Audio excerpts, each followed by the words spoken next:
Bonjour à tous et à toutes. It's great to be back at the Museum of Nature.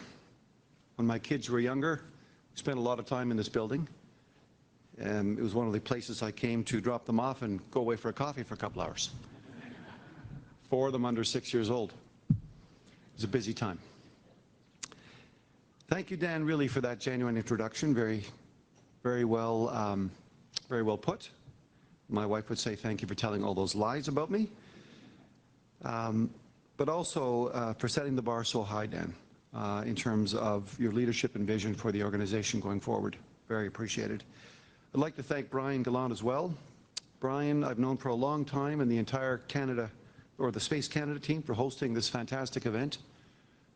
And for bringing together so many leaders, so many innovators shaping Canada's future in space. It's an honor. Is that picture still up over my head? Can you take it? Looks like my younger brother. I've got 5 of them. It's a bit overwhelming to be in front of you, to be frank with you. You are distinguished scientists and engineers, industry, and dedicated women and men of the Royal Canadian Air Force, 3 Canadian Space Division, and other members of the defense team. Je sais que vous travaillez dur chaque jour et vous faites preuve d'un professionnalisme et d'une grande habileté pour protéger les intérêts du Canada dans ce vaste domaine technologique en pleine expansion, souvent par des moyens dont la plupart des Canadiens ne sont même pas au courant.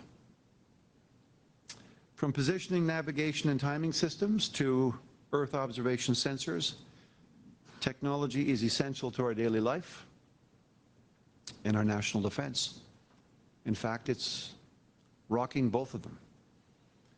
They tie us together as a nation, and they're vital to this country's economic engine. And they help keep Canadians safe from Campbell River to Cape Spear and Pelee to Pangnirtung. As we think about the path ahead on Earth and above our heads, it's worth reflecting on where we've been, where we are, and where we're going in space. Our uniquely Canadian journey began more than 6 decades ago, and some of you might even remember that. Canada became the 3rd country in the world in 1962 after the US and the Soviets designed and built our own satellite, right? Alouette 1. It was a milestone for our early space program and for our national identity. Proof that Canadian ingenuity could reach far beyond our borders. Since then, we built a proud record of innovation and partnership, the Canadarm, the RadarSat program, generations of astronauts who have inspired us to look higher. Nous pensons à mon défunt collègue, l'honorable Marc Carnot, notre premier astronaute, à la docteure Roberta Bondar, la première femme canadienne à avoir voyagé dans l'espace, au colonel à la retraite Chris Hadfield, que j'ai vu il y a quelques semaines, dont l'amour pour la musique et l'espace nous a tous donné l'impression de nous rapprocher un peu plus des cieux. And now of Colonel Jeremy Hansen, soon to become the first Canadian to fly around the moon, on NASA's Artemis II mission. We also think of Dr. Jenny Gibbons, who's ready to fly as Jeremy's backup at a moment's notice. We think of Colonel Josh Kutrick, too, in his mission next year on the International Space Station. And what an incredible group. What an awesome group of Canadians. From Alouette to Artemis, we've shown that a country of our size can make contributions, as Dan was suggesting, of global impact when we work together and when we think boldly. My mother used to say to her 10 children at the dinner table, you have a choice to make. That's right, 10. One father. My saintly mother. She said you had a choice to make. If you pull apart, you'll feel like you're 5. But if you pull together, you feel like you're 20. This is about pulling together. I think that's a pioneering spirit that's guiding us through this new era, where space is ever more essential to daily life and national defense. Turns out space is also a pretty busy place. It's congested, it's competitive, and it's contested. Let me assure you, it's contested. Thousands of satellites orbit our planet, most for peaceful purposes, while some are designed to disrupt the systems our way of life depends on. That's why since 2017, Canada has viewed space as a fully recognized operational defense domain. And it will continue and increasingly be so, alongside air, land, sea, and cyber. 3 years ago, we stood up 3 Canadian Space Division within the RCAF to bring even greater focus and agility to our space operations. They're building space power that supports Canada's military operations, strengthens our command and control systems, and protects the satellites we depend on. Ce sont là les capacités essentielles qui permettent à nos forces de mener des opérations en toute sécurité, ici au Canada et à côté de nos alliés. A key part of that work is Sapphire, Canada's first dedicated military space surveillance satellite. Since its 2013 launch, Sapphire has provided precise tracking data, making Canada the only U.S. ally to operate its own space surveillance satellite. We're not just watching the skies, we're helping keep them safe. Collaboration remains at the heart of everything we do. We work shoulder to shoulder with our closest partners through NORAD, through the Five Eyes, through Operation Olympic Defender, through the Combined Space Operations Initiative, and through NATO. We do this to keep space open, secure, and stable. Ici au pays, nous rehaussons la collaboration à l'échelle du gouvernement. In last year's budget, for example, we announced the new National Space Council, involving more than 20 government departments and agencies. The Council is coordinating federal efforts so that Canadian know-how in this domain serves our national interests, from defence and science to industry and innovation. We're also modernizing how we deliver capabilities.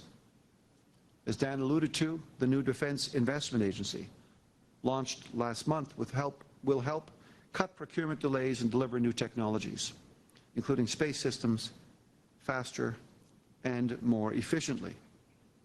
L'agence renforcera la capacité de fabrication nationale et les chaînes d'approvisionnement, tout en créant de nouveaux emplois d'un bout à l'autre du Canada. En partenariat avec notre secteur spatial commercial de classe mondiale, nous mettons sur pied l'écosystème de l'innovation dont le Canada a besoin pour être concurrentiel et devenir un chef de file en orbite comme sur la Terre. Let me stop and illustrate how quickly we're moving. The Prime Minister asked me to take on this assignment, and I gladly said yes, and went home and said, what the hell did I get myself into? My wife said, shut up and go to work. And the first thing we decided was to achieve the 2% NATO target 5 full years ahead of schedule. This was a very big decision, auspicious commitment. And the second thing we decided was to invest in our people. We can't do anything without good people. And so we made a decision to make a major salary and remuneration increase for the members of the Canadian Armed Forces, which was delivered in their bank accounts as of last Friday, retroactive to April 1st. We went to Treasury Board and said, we'd like to accomplish this in short order. They said, well, that's good, sir, that should take us about 2 years. And we said, we don't have 2 years. Then we'll get it down to 18 months. I said, I appreciate that. Took some notes, finished the meeting, turned to the folks at the Treasury Board and said, you have exactly 100 days. If you can't get it done, we'll get somebody else to get it done. And 100 days later, the entire package was delivered. It only took us a little longer in the department to actually put the money in people's bank accounts because we're contending with 3 different pay systems, which we're also fixing. We're moving at speed. 5 companies responded to an RFI for submarines. The normal process is to take 2 years to go from 5 to 2. After 3, maybe 4 months, we made a decision. We chose to. And now we're moving very quickly in negotiations through this new agency to procure submarines. We're moving at speed. We're guided by our North, Strong and Free, Canada's 2024 renewed defence policy. It recognizes as well space as both an opportunity and a field of competition that demands real investment. For example, $222 million for a new Arctic satellite ground station, Evedlik, and more than $5 billion for a global satellite communication system connecting CAF operations worldwide. Long overdue. These investments will build a more connected, resilient and capable military, one that can operate seamlessly from the Atlantic to the Arctic to the Indo-Pacific. In Budget 2025, we're going further by investing $182.6 million to establish a sovereign space launch capability, giving us access to domestic spaceports. And to spark innovation and a little bit of competition, the RDC's Ideas program will soon be launching a space rocketry R&D challenge to push our innovators and our entrepreneurs to conquer the next frontier. As we modernize and add to our capabilities, we hold fast to our Canadian values. At the same time, we continue to champion the responsible use of space and promote responsible behavior among nations and industry alike. These days, not an easy task. We'll defend our assets and protect our interests to keep our people, our prosperity, and our allies safe, connected, and close. And always in a way that preserves access to and the sustainability of the space domain.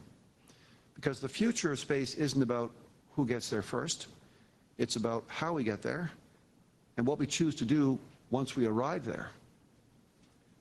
We're also using space to better understand and protect this finite planet we all share.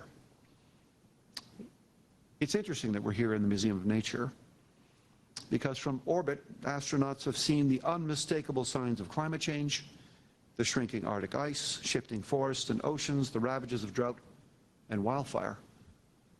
Over 1,000 wildfires in Canada alone this past season. 1,000.